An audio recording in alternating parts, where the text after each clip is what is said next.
Salut les super hôtes, dans cet épisode je vais vous montrer un outil pour atteindre vos objectifs en cette nouvelle année. Ce qui se passe, c'est qu'il y a beaucoup de personnes qui se lancent, peut-être dans le business, dans la location courte durée ou même dans l'entrepreneuriat ou même en général, qui ont des objectifs. Moi je l'ai fait, j'avais plein d'objectifs telle ou telle année et au final je les ai jamais atteints. Je les ai jamais atteints parce que je m'étais mal organisé. Ce qu'on va faire, c'est que je vais basculer derrière l'écran et je vais te montrer un outil que tu peux utiliser pour bien clarifier tes objectifs. Parce que si tu les écris, si tu les visualises tous les matins, ça te permettra justement voilà, d'ancrer tout ça dans ta tête et inconsciemment, tu vas attirer les circonstances, les événements qui vont te permettre d'atteindre ces objectifs. Et le fait d'avoir tout ça en tête, ça te permet justement d'avoir toujours le focus et de pouvoir avoir une productivité hors norme. Donc, on va basculer derrière l'écran. Donc, ça, c'est un fichier que Gaëtan utilise et qui nous l'a partagé à l'équipe. Et je pense que ça peut vous servir à tous. Donc, c'est un fichier de Productivity, ce qu'on appelle Productivity Dashboard. Donc, ce fichier, il y a plusieurs onglets et il va te permettre en fait vraiment de savoir qu'est-ce qui est important pour toi dans ta vie, qu'est-ce que tu souhaites faire, quels sont tes objectifs aujourd'hui, cette année, dans quelques années et comment est-ce que tu vas pouvoir t'organiser voilà, chaque mois, chaque semaine, chaque journée et ça en quelques clics. Alors ce qui se passe, c'est qu'il y a un premier onglet qui s'appelle ta vision. Donc ça, c'est ma vision à 20 ans. Donc ça, c'est tu vas renseigner en fait ici tout simplement. Donc là, un conseil que je peux te donner, tu te poses la question, si tout était possible, que tu n'avais aucun blocage, à quoi ressemblerait ta vie dans 20 ans? D'un point de vue familial, santé, business, bref, tu écris tout ça. Donc ça, c'est propre à toi. Donc c'est important d'avoir un cap, une vision à long terme pour que derrière, tu puisses... c'est comme, imagine quand tu prends l'avion, si le pilote ne sait pas où il va à destination, forcément, on n'y arrive jamais en fait. Donc là, si tu sais exactement où tu veux aller, après, moi le premier, c'est pas évident de trouver ça, mais il faut se dire que on peut avoir une vision là à 20 ans à l'instant T, mais au fil des années, tu évolues et cette vision va évoluer. Donc c'est parfaitement normal, donc ne stresse pas par rapport à ça. Dis-toi juste à l'instant T, pose-toi si tout était possible, à quoi ressemblerait ma vie dans 20 ans? Et tu notes tout ça. Ensuite, tu vas faire la même chose, et là on va rentrer un peu plus dans le détail, tu vas faire tes objectifs dans 3 ans. Donc imagine dans 3 ans, quels sont les objectifs que tu veux atteindre d'un point de vue travail et mission. Finance, patrimoine, investissement. Santé, vitalité. Relations, famille et amis. Fun et lifestyle. Donc tu vois, ça c'est un exercice ultra puissant parce qui te permet de savoir, de te poser. Moi, ce que je t'invite à faire, tu prends un week-end et voilà, tu réfléchis et il n'y a pas besoin de faire un exercice vraiment très intellectuel. Il y a juste besoin voilà, d'ouvrir son esprit et ensuite ça viendra tout seul. Donc objectif à 3 ans, tu fais ça. Tu fais la même chose pour des objectifs à 1 an. Donc là, tu les déclines en fait. Et ensuite, ces objectifs à 1 an, pour les atteindre, il n'y a pas de secret. Et moi, j'en suis la preuve vivante. Parce que si tu regardes mes anciennes vidéos YouTube, là, je faisais plus de 100 kilos, etc. Et j'ai réussi à inverser la tendance, là, comme tu peux le voir, en mettant en place ce qu'on appelle des habitudes. Donc là, tu vas renseigner des habitudes où chaque jour, en fait, tu vas renseigner... là, bon, c'est un peu extrémiste ce que je te montre, mais ça te permet de lancer, on va dire, une dynamique pour ensuite, une fois que tu arrives à faire ça pendant à peu près 30 jours, derrière, c'est plus facile et après, ça devient inconscient en fait. Donc ça, c'est super important. Moi, je l'ai fait par exemple, quand je voulais prendre des douches froides, je l'ai fait au début pendant 1 semaine, après 1 mois et après, je l'ai fait carrément presque pendant 1 an en fait. Donc ça, c'est super important et dans ces habitudes, tu vas lister les habitudes au quotidien qui, tu penses, t'aideront à atteindre tes objectifs à 1 an. Donc là, tu peux renseigner et tu peux ensuite évaluer aussi les heures, donc l'état de ta santé. Donc par exemple, chaque jour, chaque soir, par exemple, franchement, ça prend 1 minute. À quelle heure tu t'es couché, à quelle heure tu te couches, à quelle heure tu t'es levé la veille. Même ça, vaut mieux que tu le fasses tous les matins, c'est plus simple. Tous les matins, à quelle heure tu t'es levé, à quelle heure tu t'es couché. Ensuite, ça va calculer automatiquement. Donc là, par exemple, tu t'es couché à 21 h.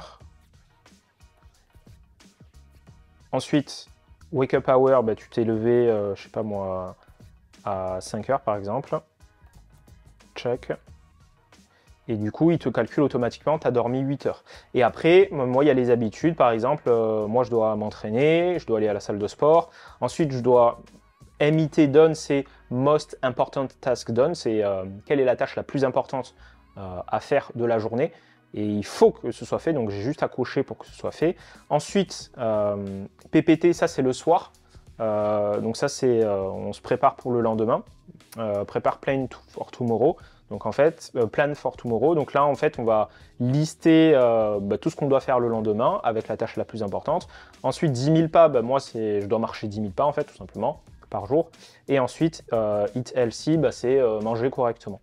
Et le fait de faire ça, ça te permettra, au fil des jours, voilà, de savoir est-ce que tu étais dans des tendances positives, négatives, etc.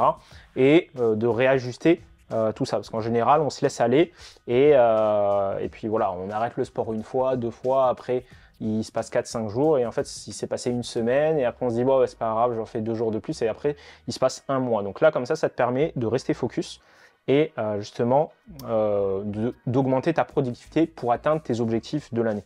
Ensuite, il y a un calendrier annuel qui te permet de lister en fait les gros événements dans l'année qu'il ne faut pas que tu loupes.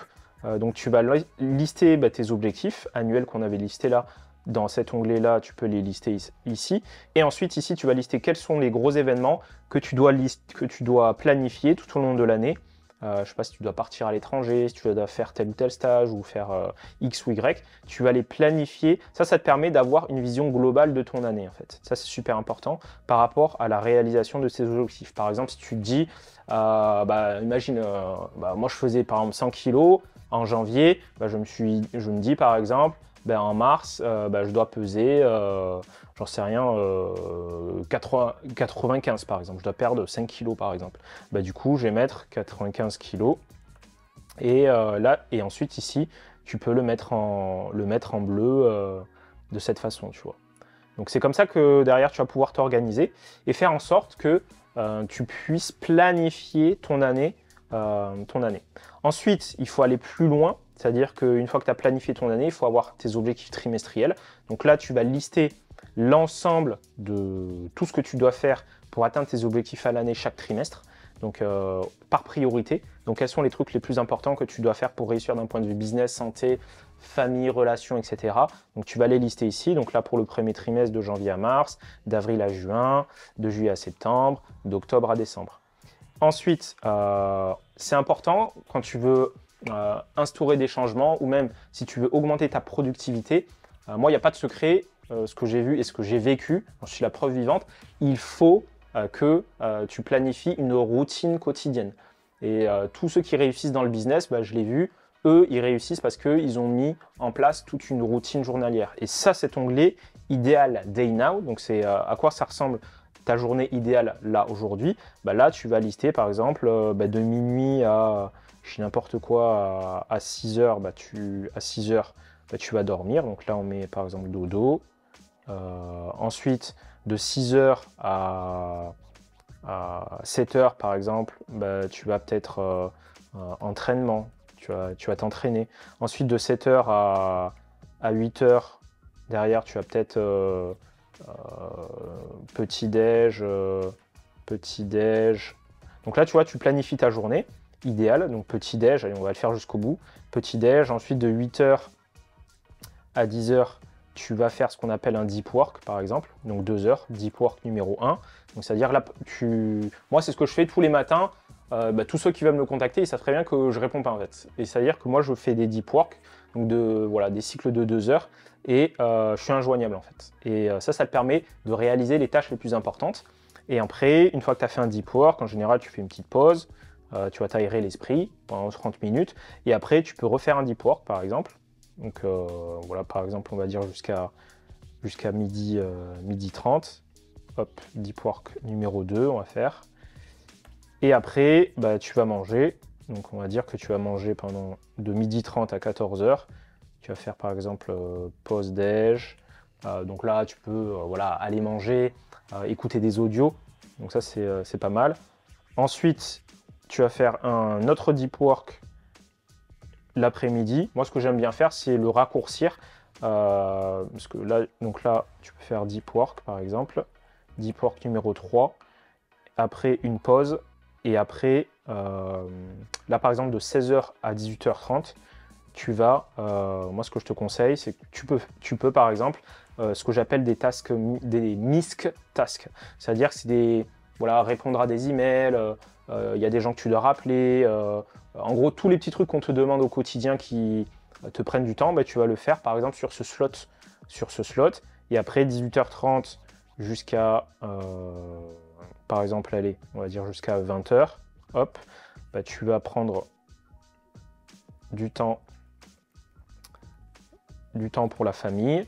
Ensuite, de 20h à 21h, par exemple, bah, tu vas dîner, par exemple. Dîner, et après, bah, je sais pas, 21h, et le soir, bah, tu fais ce que tu as à faire, quoi. Et après, derrière, tu dors, quoi. Donc, en gros, tu peux organiser ta journée comme ça, idéal. Après, c'est important aussi de le faire, si tout était possible, dans 5 ans, à quoi ressemblerait ta journée idéale. Donc là, voilà, projette-toi, où est-ce que tu serais, qu'est-ce que tu ferais. Par exemple, je sais pas, moi, tu te réveilles, tu es sur la plage, enfin, tu ouvres la fenêtre, tu vois la plage, du coup, tu vas marcher, tu te lèves à 8h du matin, tranquille, enfin bref. T'imagines à quoi ressemblerait ta journée idéale.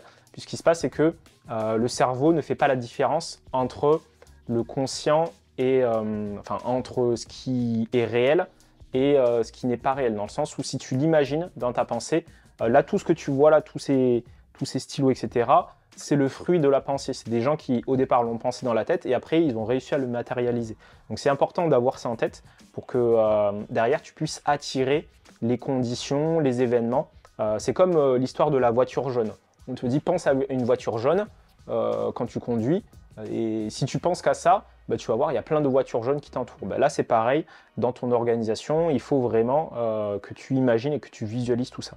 Donc, une fois que tu as fait ça, après, tu peux organiser aussi ton mois, où là, ça va être par semaine. Tu vas lister, bah là, par exemple, voilà, pour le mois de janvier, mars, en gros, il y a plein d'onglets. Et tu peux renseigner quels sont tes objectifs de la semaine. Et ensuite, bah, chaque jour, voilà, ce que tu dois faire. Et quand tu l'as fait, tâche numéro 1, donc, je sais pas moi... faire la compta, je dis n'importe quoi, bah, une fois que donc, tu vas lister plein d'éléments en fait, et quand tu les as fait, bah, tu les passes en vert tout simplement, tu vois. Et comme ça te permet d'être sûr que les tâches les plus importantes de la semaine, c'est les MIT, ce que j'appelle ici, c'est les tâches les plus importantes. Tu vas les renseigner ici une par jour, pas plus, et ensuite tu peux faire d'autres tâches qui alimentent ton objectif qu'on a listé ici au niveau des trimestres, des mois, etc. Donc ça, c'est super important et ça te permettra de bien t'organiser, de te mettre des objectifs pour le mois et ensuite de les atteindre par rapport à tout ce que tu dois faire chaque semaine et chaque jour. Enfin bref, quand tu l'as vu, ce fichier, c'est une machine de guerre. Donc objectif 500 likes et ça débloquera l'accès à ce fichier. Donc j'en dis pas plus. À vos likes et on se retrouve de l'autre côté. Boum!